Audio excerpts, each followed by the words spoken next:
Good morning. Hey, how are you? This is the Acer Team Story Cup. Thanks for joining us. Let's go ahead and hop into the introductions.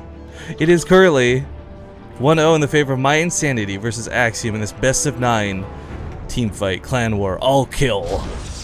Spawning the lower right though, hoping to even it up and take a game away from Stardust. It's gonna be Axiom's Alicia. The top right as the blue Protoss, it is Stardust.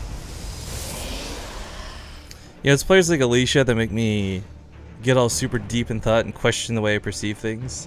Because if I met a dude in real life, especially if he was Asian and he told me his name was Alicia, I'd be like, man, someone put a mean joke on you with translations.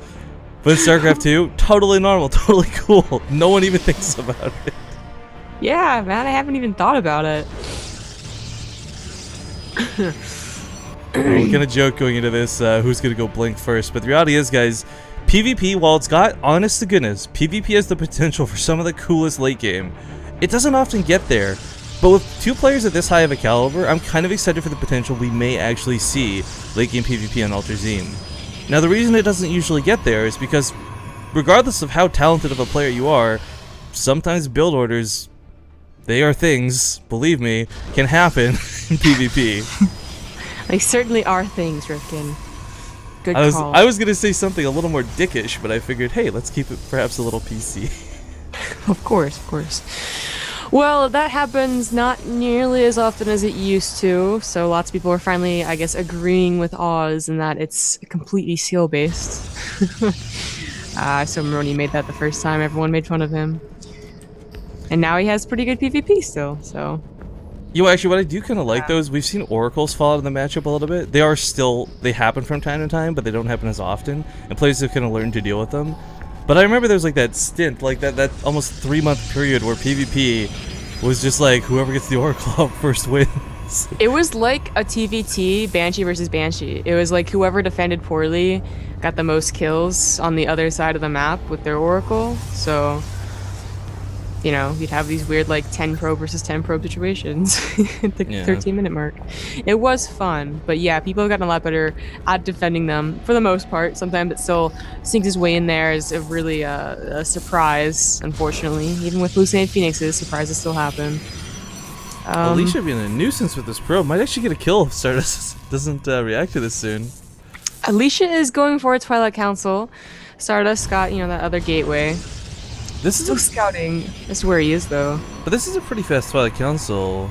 Yeah, I mean, I want to say blink for safety, but this could possibly be DTs. I think DTs, but I think it's really gonna depend on what Stardust's probe does. Like, it's still not scouted the correct position, but if it doesn't, like, it can go into the main. Like, literally, look at what Alicia has at his ramp. Nothing. It can go into the main and like sneak back there. Well, okay, it is blink. You say nothing, but with a stock and a mothership core, it's gonna be very hard for a probe to get up there. I'm looking at the wrong ramp. Oh, Stardust, yeah. Stardust actually pushing with a couple stalkers for this too. He's, well, with 3 stalkers, he'd outclass Alicia for the time being. If, oh no, Alicia is going blink. He doesn't have the gateway support right now though. This stalker, this mothership core, even in overcharge, I don't know if that'll buy him enough time. Because right now, simply, it's two gateways versus 1. Well, it's also gonna maybe get the probe up there. Well, no, he focused it first. Doesn't want him to actually get that scout that I was talking about. Even if I was in error. This is where you really need the Starbow high ground defender advantage effect. Right, yeah. Now with the cannon, he should be okay, but it is gonna be scouted. Stardust can go in here. And no, he still won't scout it. Alright, fine. For those wondering why, by the way, he waited so long to pop that cannon, it was very much intentionally so the stalkers have to spend a long time getting away, almost killing one of Stardust's. If he had popped that cannon right away, Stardust would have just walked away unharmed, and Alicia would have wasted the overcharge. So, nice moves out of him. Yeah, good point to make. So, Stardust unfortunately has no idea what is going on. He's gonna throw down a Nexus. It's 3 gateways from Alicia though, so he's looking to return a lot of pressure. The bad thing about Stardust, you know, doing that is if he had stayed any longer, you know, past the mothership core because, you know, hey, he doesn't have anything, let me contain him, he would have been blinked upon and probably all of his stalkers would have died, which would have been no good. So Stardust pulling back at a good time. Well, actually, maybe not. Gets caught out in the middle of the map. Yeah, triple warp on top of that pylon that Stardust was trying to pick off. Now coming across the map with those additional 4 stalkers, and as Zombie pointed out, guys, the advantage of blink can be huge. it's not just about mobility, but it's the fact that you can juke the odd shot from the stalkers. If you can waste a whole volley, all of a sudden your stalkers look a lot better. He's trying not to reveal it, but had to lest you lose some stalkers there. There's no Immortal out. In Stardust Army, the Stalker to Stalker, Alicia is in the lead 10-6. He really needs that Immortal, but, even with one Immortal, the chances of being, it dying immediately as they blink upon it is really, really high. Usually 2 is when things get kind of like, I don't know. And 3 is definitely like, don't go up there. Yeah. But, Alicia does not want to go up there. I mean, it really, Aldrazine with this, ramp does make it a lot harder to see, can I push up or not. I kind of feel too like if he did push up, and now the Mothership Core's here, this is his time before the extra Immortals are out. Force is going to come down, of course, to try and force this out. Maybe a Guardian Shield instead, but regardless, he can blink forward, he can surround that Immortal, and if the Immortal goes down, they're kind of like, I hate to call them this, but they're like Reapers. They snowball pretty quickly. You have to utilize them in such a manner that you don't lose them one at a time. But Time Warp goes down, he'll lose the Mothership Core. There goes his high ground vision. Now forced to stay on the high ground and fight.